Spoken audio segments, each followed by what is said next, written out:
Starting. What's up, Gamer Nation? I'm here joined today with Colton. I did it 3 times in a row. Joined here with Colton today to do the Week 1 Power Rankings. Say hey, Colton. What's poppin', PWC fans? It is your boy C-Ton, and we are in Maine this week. Got an upgrade. Don't worry, still doing D-League. Yeah, he's our special guest host because Joel is reliable, as always. JK, Joel, JK. But we're here with our list.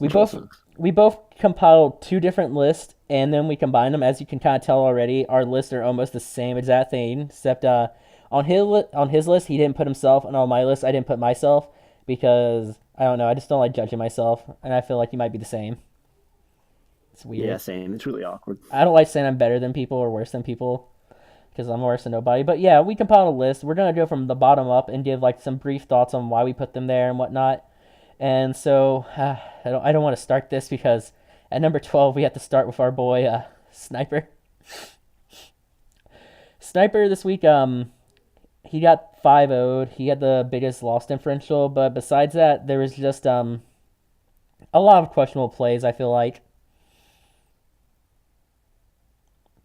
Yeah, I feel like Sniper's matchup against Carlos, a lot of what he needed to do was switching around through his walls, and his team that he brought was super rock weak, so I don't think that really helped him too much.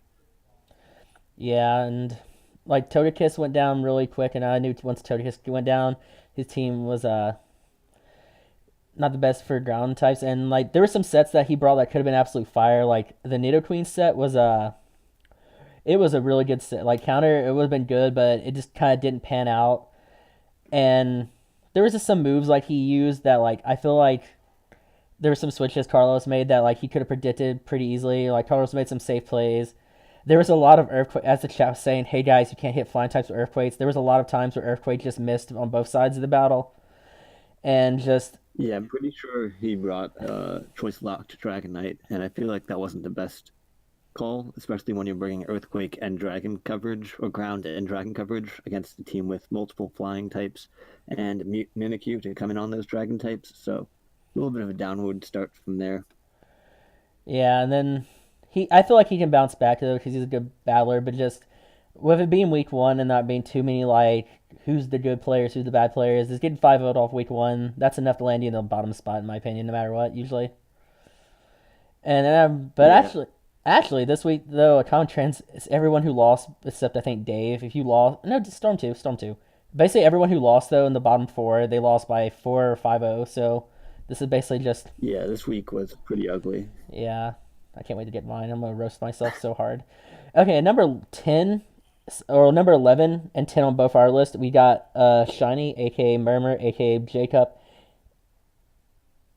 Yeah, aka Murm, aka Shiny Spam, right? yeah, Yeah. yeah, yeah, I don't know what he's going by in this league, but yeah, aka he has like 30 different alts, aka Kaede. aka the Real Regulator. Yeah. Okay, but yeah, back to saying. I'll let you go over this one because I don't remember his that much. Yeah, Shiny in his match, he went up against Justin, and Justin brought the fattest team. It was basically like watching a stall match, and Merm didn't really make that many aggressive predictions. They both kind of fell into a rhythm where Justin's switch-ins were getting super obvious, but Merm never really capitalized on that. There were a lot of times where he had his Blastoise in and Justin went into his Shaman. A lot of times where he had his Garbodor in and Justin went into his Mega Sableye. And just one really aggressive double could have brought Shiny into this game. But he was making the safe plays a lot. And I feel like that really put him behind. Additionally, he brought, I believe it was supposed to be spike stacking Garbodor, which against a Mega Sableye, not usually the best tech, but I mean, he might have had a plan around it, but it didn't work out too well. Yeah, I have to say I agree because for some reason that one's just blank. So I'm gonna have to say yeah, Colton did really good on that one. Okay, Thank you. number 10 we have Kyle as 12. Um, I wanted to Kyle put is 12. I debated putting him at 12 just because Kyle's 12. But yeah, Kyle this week he played Rich, who's pretty high. Rich played really well, so that might be part of why Kyle was so low. But just watching Kyle's game, um, let me get a I second. don't get I lost my why notes. Armaldo came to this game. over Rhyperior. That makes literally no sense to me.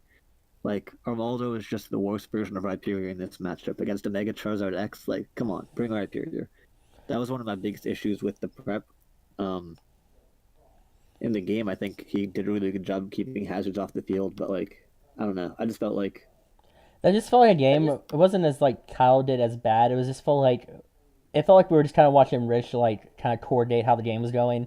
Because I like no point. There's like some games where you just kind of watching it and you're like, I don't feel really any sense of like urgency or like anything like from this other man. It just kind of felt like the game was going the way Rich wanted to. So it was felt like this Kyle yeah, was kind of like it was being walked like a dog there. very much so. I'm not really crazy about the Silvally Dragon bring. Um, I get that it's like a semi check to Tapu Bulu, but I feel like there are other ways like the Delmise. But I mean, ultimately, it's his decision. But yeah, I think overall it was like you mentioned a case of Rish just handling him. Yeah. Okay. Cool. Now I have knowledge on every other game. Now we're gonna go to the number 9 spot. We have this really bad player named This dude me. is absolute trash. This is Colton. Like I didn't rank myself, but if I would have, I would have ranked myself lower. And oh lord, I messed something up. So I'll go into a little bit about why I put you here. Then you can talk about yourself. Yeah. My biggest thing was that really fucking stupid Weezing set that didn't have any attacking moves on it. Like if you just threw Sludge Bomb on there, and I could have been in like an entirely worse position. But outside of that, like you had really good Will-O-Wisp pressure on my team. Like it got to a point where I was having trouble switching in. I think the Klefki Swampert was really cool bring, especially with Roar Tech. Roar Tech pretty much stopped the clean sweep on like in the middle of the battle where it could have been over at like a 5 or 6-0. So that was really cool tech. Yeah. This Lazzle was really good bring. Yeah, you had a lot of really good stuff. Some questionable plays were made throughout the game, but I think the prep was definitely sort of there. I didn't think it was worth putting you lower than Geo, Shiny, or Sniper because you made some good reads. But yeah, ultimately it wasn't the best performance by you, but Yeah. I you can wasn't go the. into yourself a little bit. Yeah, I played like ass. There was like some things I just predicted. Oh no, I cussed. I was trying not to cuss. Hashtag Joel. But there were some things I just did there I did not agree with. Like I was trying to over predict like Salazzle. I was like, oh, I'm gonna save this 1% Salazzle and risk my Minshao. And Minshao at that point put in work because you didn't know about the Roar Tech yet, so I know I at least had that once in the bag. And like I felt like a lot of stuff like I felt like I could have done stuff to win that game, but I made some bad plays and he made some good plays. Like I wasn't proud of the power up punch play. The power up, and I just I think I feared Cell still way too much that game, which isn't amount of fear, but like Rightfully so. I put way too much like effort on just focusing on that and nothing else, and I felt like that like really trapped me. My mind was zoned in on that entire battle. And okay, guys, Yeah, I had a as you super notice here, passive Celesteela too. I have the list correctly labeled now. By the way, guys, they were unlabeled for the first half. But yeah, I think that's all I can say about myself because I suck. Okay, here's the only one where me Yeah, and you don't suck. here's the only one where me and Colton disagreed, like on ranking. I put Storm 7 and he put Dave 6. We basically both disagreed on one spot for Storm slash Dave. Actually, yeah, we both So we disagreed. flipped a coin. Yeah, we literally flipped a coin and we were like, oh, I guess Storm's up first. We'll just kind of go with both of them. We'll just go Dave first since he's there. The reason I put Dave so low was at 7. I put Dave below somebody who actually lost. Is I felt like Storm played pretty well actually, and while looking at Dave's game, just giving up the he had a 6-1 lead, which if you have a 6-1 lead, you gotta close it out. And that monster misplay at the end with Sand Slash after knowing about Thousand Wave Tech, that really just harmed him. And there was some like at the beginning, basically the only answer to Thunderous on Zern's team got parried and then got 2 paras and a Dark Pulse flinch, I believe. There was just a lot of hats involved for young Zern, so with the hats and the 6-1 lead, I just felt like that was enough to drop him a spot below Storm. Yeah, I mean, this was the closest coin flip for me as well. But Yeah. I ultimately put Dave above Storm because well, I know I'm like completely on board with like there were very much hacks against Zern in that battle with paralysis on the Mew switch in and then full para Dark Pulse flinch to kill the Mew. Um, but I feel like Dave really handled the game, even with like he got lucky there, but he didn't like throw that away. He kept momentum the entire game, and Yeah. the only misplay he made, in my opinion, throughout that entire game was going into that sand slash at the end because sand slash was super passive. It let Zygarde set up, whereas if you went to Thunder's, is it Incarnate? Yeah, Thunder's Incarnate. He wasn't able to get wave trapped. He could have thrown off hidden power ices if he had hidden power ice, which I imagine he did. Yeah, probably. And it pretty much prevented that entire sweep because it would have forced Zygarde to go for outrage right away or thousand arrows right away, and then Venusaur can come in revenge. So I put Dave above Storm because Dave had pretty good prep, even though he did it pretty quickly. I think Dave's prep was really solid, and he did control the match, even if it was a little bit hacksy. He did maintain control of that battle. Yeah, I Whereas agree. I didn't feel Storm necessarily had total control over the battle. But yeah, again, that was pretty much a coin flip. Yeah, and the next one we have is Storm. I like the way Storm played coming from really low last season. His team he did really well versus Luna. Like the end of the game was really intense. It could have went either way, just depending on a couple. If Kangaskhan is that Raikou really messed him up at the end, but like without the Raikou, he did a lot of work. He got the T Spike on Storm. That was probably Storm's like biggest like downfall was this when he got T Spiked, that actually Yeah, really hurt him. So like I can't really give him too much critique for not realizing hey T Spike might be an option on Nidoqueen. I would yeah. never thought of it, so I didn't hold that Spike against him. Nido King is definitely the best Nido King to bring. But it was a really close game. Like I feel like it could have went either other way, just depending on maybe one or two plays on Storm's side. Because if he had like a little bit more health on something, like let's say the Gastrodon, because I don't think Luna revealed HP Grass. I think it was that. I think he never ending nightmared it.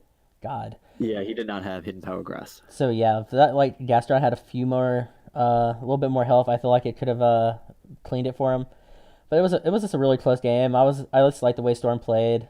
He made the correct plays. Just at the end, Luna basically just swept though with his Yeah, Raikou. the reason I had Dave above Storm is I completely disagree with Absol being in this game.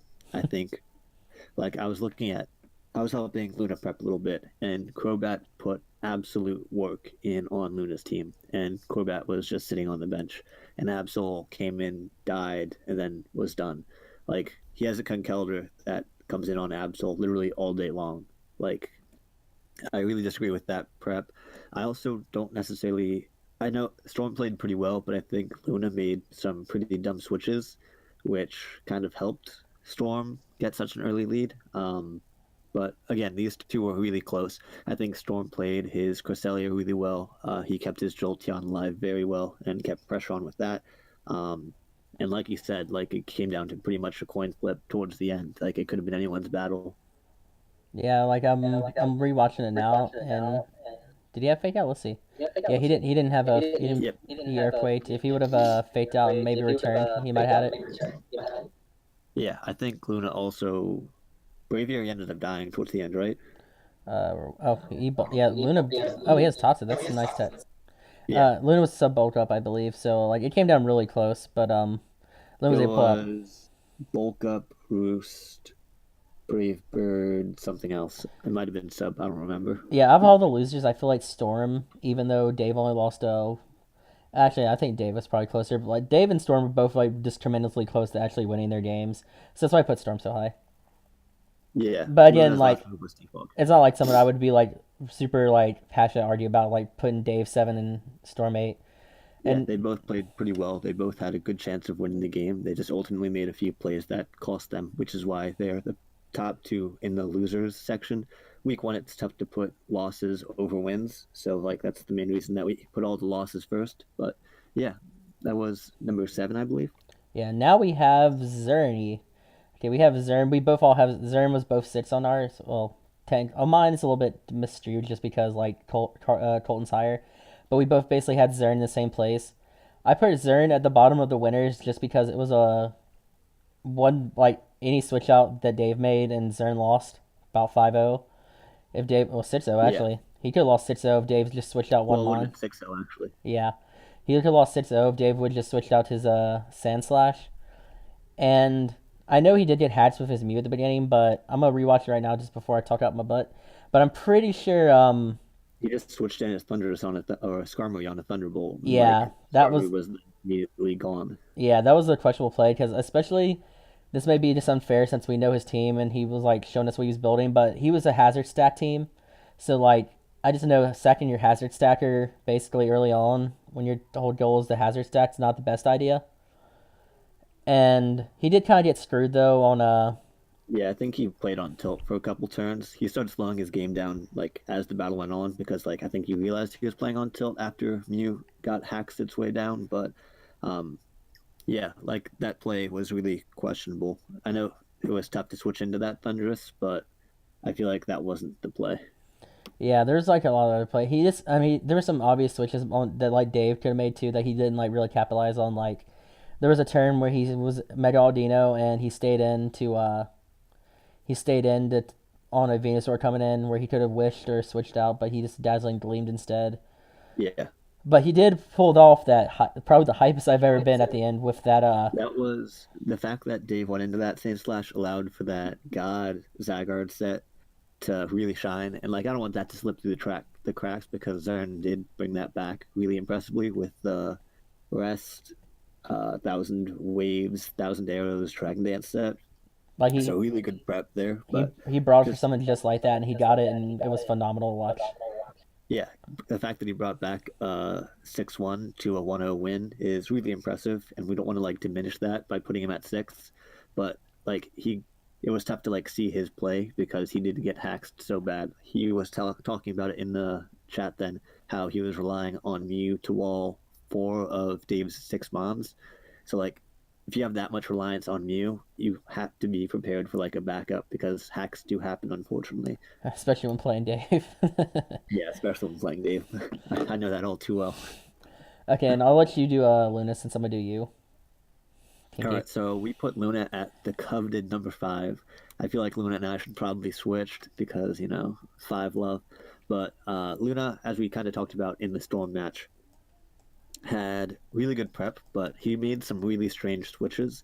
Um, like he was just letting his mons get chipped away at for pretty much no reason. He had some pretty cool tech, copying the Cresselia with his Ditto to be able to get off of Moonlight. It was really strong.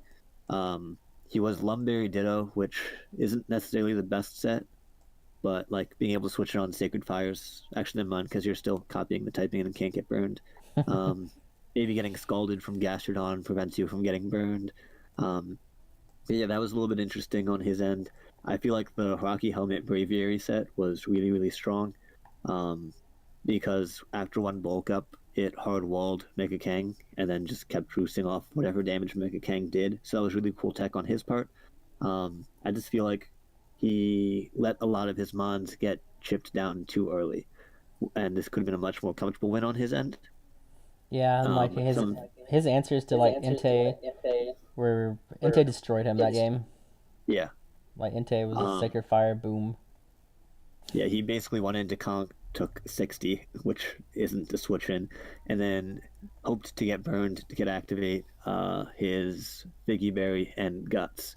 Unfortunately, he didn't get burned, so that kind of hurt him in the end. But yeah, I think Luna had some really strong prep with his Braviary. Let me go up to his team real quick so I can actually talk about the rest of it. The Toxic Spikes Nidoking was a really cool bring. Um, I still don't necessarily agree with the choice banded Darmanitan. I think it should have been choice scarfed. Choice scarfed would have also, I think, helped this game be a lot easier. Um, but yeah, really cool prep on his end. Rocks, Toxic Spikes, Super Fan, Nidoking isn't something you see every day. Okay, and let's go to the next one. We have this ass. Oh God, no! I did it. I did it Trash again. player. We have this trash player named Ceton Nation. Fuck that guy. I put him number four because I think the reason I put him number four was I thought he did better than Luna, and I was just thinking to myself, I did so many bad things. His opponent was bad, not fair. But all seriousness, though, um, he brought his sets were he brought some pretty cool sets like the just the assault vest, Mamoswine, the AV guard was really good. Guard just was phenomenal versus me because I remember I knew it was coming to. I was like, oh, he's not bringing that. It had HP grass. Did it have energy ball or HP grass on? I forgot to look. Energy Ball. Yeah, it had energy ball. So if I did swift swim, he swift swam me. I was actually too slow to outspeed you though, because I thought you'd get scared out. Oh, I would have, so don't worry. Yes. That's why I was so scared to set up Rain with Skull. That's why I was so scared to set up Rain like the entire game. But Yeah. like he just he brought good mons. He brought the bulk ups, wish good mons. He brought unique mons like the stuff I wouldn't expect. Choice Scarf Sneasel Weavile, that I was not expecting at all. Never expected that. That was really good versus his ice sharding. Like he brought ice types. He knew with the brain. He played it really well. He didn't make any dumb plays. He did exactly what he had to do to win and got a really good differential from it. Yeah, my biggest I let off with Weavile against Yu Mianchao. Like I knew Mianchao was more than likely going to be the lead, but I assumed that Weavile killed Mianchao with Icicle Crash. Turns out it doesn't. For any of you wondering, I did the calc after I clicked lead, and I was like, "Oh shit, this was really fucking stupid." So that was pretty dumb. But other than that, I think. I mean, I don't want to talk about myself, but I think I played pretty well. You did. I loved your Aurora Tech on Swampert because I literally thought the game was over when I got Scolipede in. I was like, fuck yeah. But then you roared me out like an asshole, and yeah. Stolby was a good set. I was expecting you to bring the Abuse My Rain and have the Aquatel in the rain.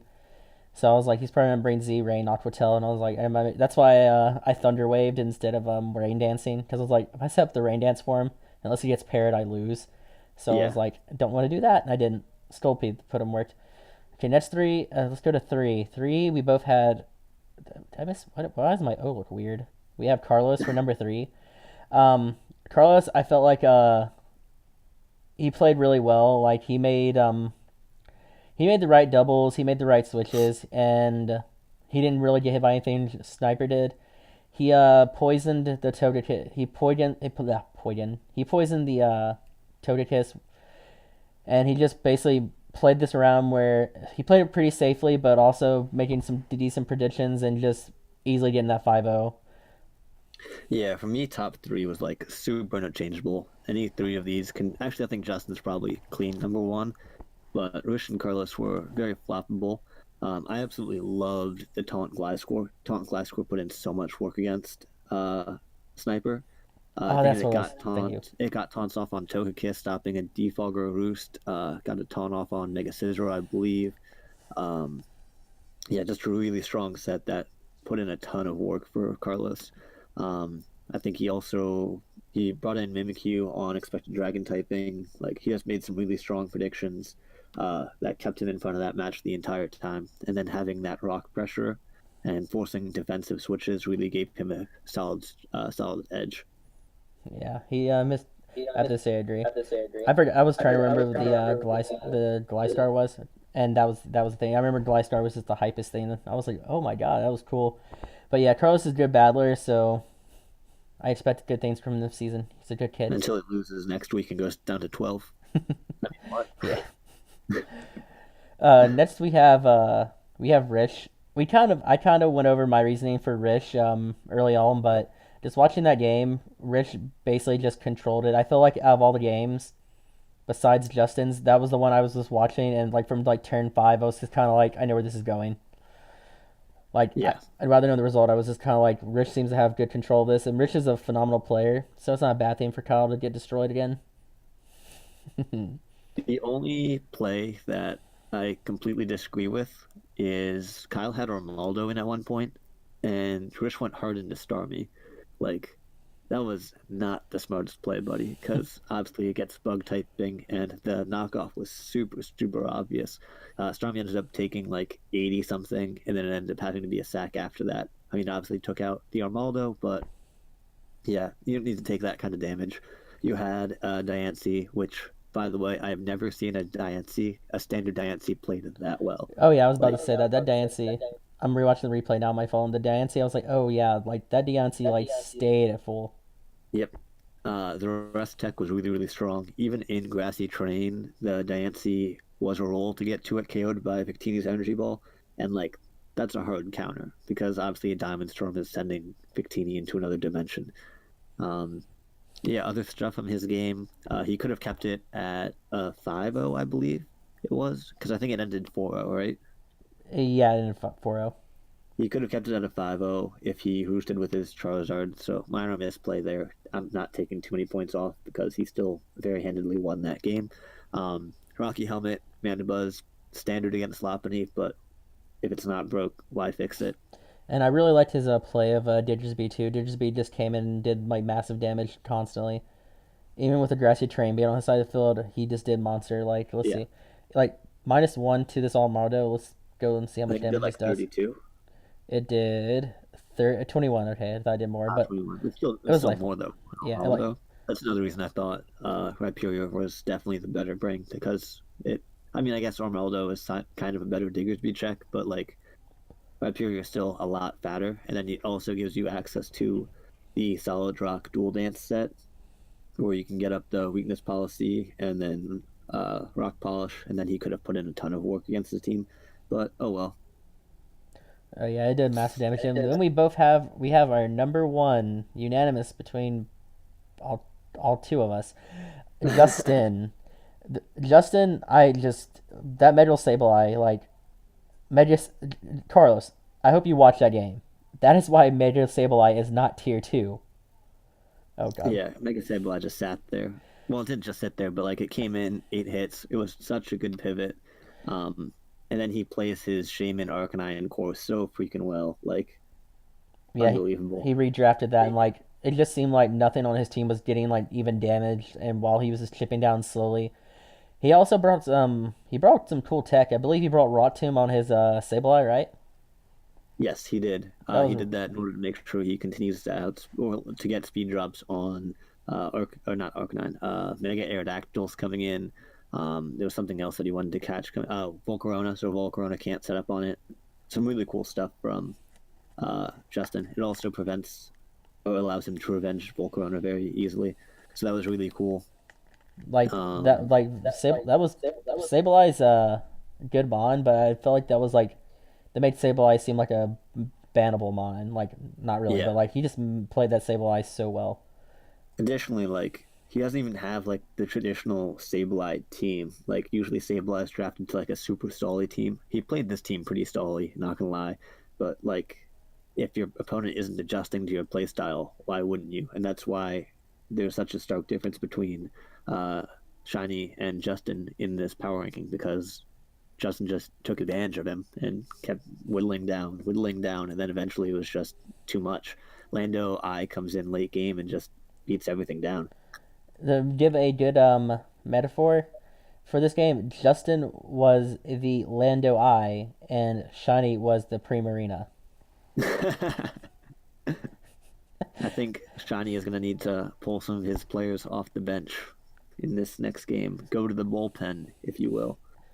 Yeah, he really struck He out this struggled game. with Pokemon in scoring position. He had a couple men on base, but he could never steal. Is that yeah? Those are terms, right? Yeah, I know baseball. Yeah, He yeah, struck out looking a couple times there, Shiny. and Baseball if he stuff. doesn't be like Pete, if he doesn't play better, the playoffs are gonna be the Hall of Fame, and he's gonna be Pete Rose. Yeah, So baseball. he'll be deserving of being in there, but he'll be a gambling addict, so he can't get in. He'll be Justin.